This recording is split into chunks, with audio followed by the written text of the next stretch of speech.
Hey everyone, how you all doing? My name is Bami. If you guys watched the video yesterday, when I did say that I was going to be more open, more vulnerable on this broadcast. So today, I want to talk to you about my conversation with God this morning about my dislike of exercise. You heard me right. Yes, I don't like exercise, or at least I don't like structured exercise. I love long walks, so I can walk 8K, 10K, that kind of thing. But I don't like all these, all the structured ones and everything like that. And it's one of those things that I keep having to work on myself on. So, a couple of months ago, over a period of months, I've had a few falls. And as a result of that, went to my GP. Long story short, I've got arthritis as a result of medication that I'm using. And the temporary solution for now is that I need to, as much as possible, avoid weight-bearing exercise, which means my long-distance walking is on hold for now. In the meantime, I've been going to the physiotherapists because I've had problems with my left hip. And they've given me exercises to do to strengthen my core, and my ankles and all of those things. And you know what, this morning I didn't want to get up. I was just like, Father God, can't we just do away with exercise and find something else to do? Do you find yourself having those kind of conversations? Maybe you're one of those people who love exercise. Maybe it's reading you're not a big fan of, or maybe it's writing you're not a big fan of, or speaking. You know, there are so many things that you might decide that you don't necessarily like, but maybe they're the things that are good for you. And you know what, like I promised yesterday, I'm going to be sharing excerpts from my book, but first, let me put this into context, my dislike of exercise. So, when I was in secondary school in Nigeria, I was very good academically, but when it came to sport, I was useless. I was the last in every race. I couldn't bounce a ball. I couldn't, do anything with anything. In the end, my PE teachers, they just gave up on me and they're like, seriously, just sit there and clap for others and cheer others on. So I'm going to share an excerpt from my book about that, and then I'll talk more about it and just tell you what I think when it comes to certain things you don't like but that might be good for you. Okay? So here's the book again. Navigating Your New Normal, a roadmap for life fulfillment after trauma. So it's like a practical toolbox for you in the aftermath of trauma. The links are in the comments below, okay? So here goes. Okay, this is on page 5. When I started attending a girls' secondary school, I was not like most of my childhood friends. I was happiest when I was at school.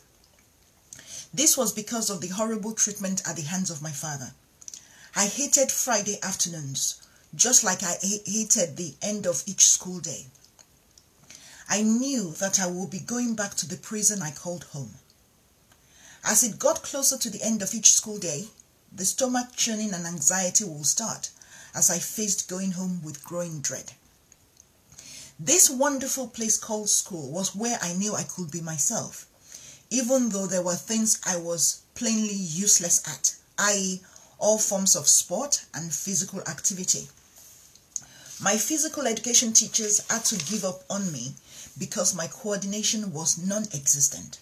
I dropped balls all the time and was the last in every race. So there you have it. I've never been a sporty person. And yet at the same time, I know that some form of exercise is good for me. And that was why I gravitated towards walking. Because with walking, I feel like I have control. I did say I was a recovering perfectionist, didn't I? With walking, I had control. I didn't have to talk to anybody. I could just go walking. And my favorite times for walking are in the early hours of the morning before it got busy. So I could just go walking and be left with my thoughts and reflect and all of those things.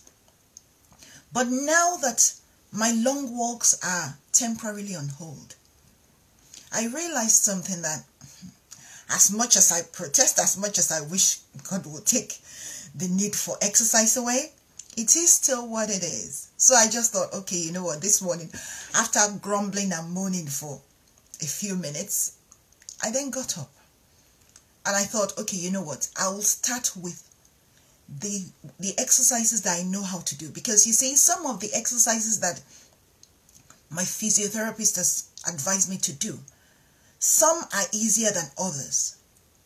And I don't know about you, but the pelvic ones, I always find them hard because I never know whether I'm doing them right. But I gave them a good shot and then did the ones I could do.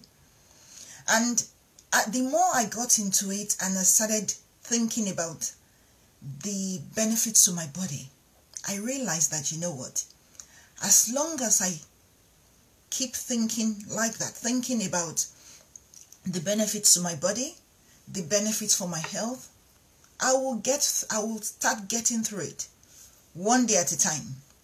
I'm not claiming that, okay, tomorrow I'm going to jump up in the morning and I'm going to be excited about it, because that's just not going to be true.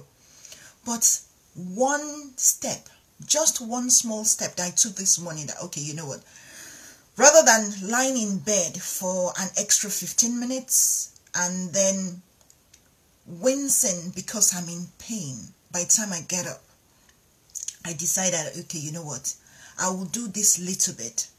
And so I've done my little bit for today.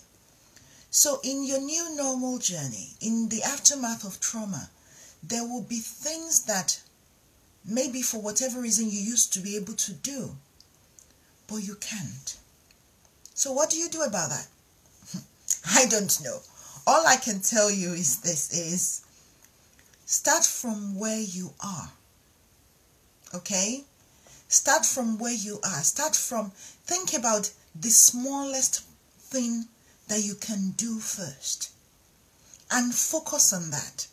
Because with coming back to me and this thing about exercise, I spend so much time, I have in the past spent so much time thinking about all of the things I cannot do. I hate sit-ups. I don't know how to do them. Stomach crunches, you can forget that one. So many other things. But there are some things I could do. I could do the simple exercises that my physiotherapist has shown me, and invariably some of those with time will strengthen my core, which needs to be strengthened, and some of those eventually will help with my pelvic muscles so that I can my left hip can start healing. So I just want to encourage you today that even if people are telling you, or you know that there are certain things that are good for you, but if you struggle with them, don't beat yourself up. Start with the smallest thing that you can do and grumble all you want. And you know what?